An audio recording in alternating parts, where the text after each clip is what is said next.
வேற என்ன அவதூறு பரப்பலாம் இவர் மேலே அப்படின்ட்டு ட்ரை பண்ணி எல்லாமே அவங்களுக்கு ஒர்க் அவுட் ஆகலை.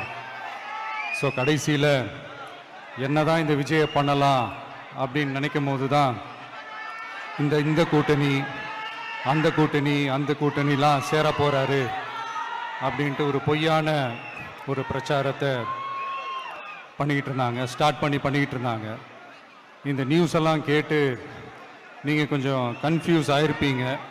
அதனால் இங்கே மறுபடியும் ஓப்பனாக தெளிவாக ஒரு விஷயத்தை நான் சொல்கிறேன்.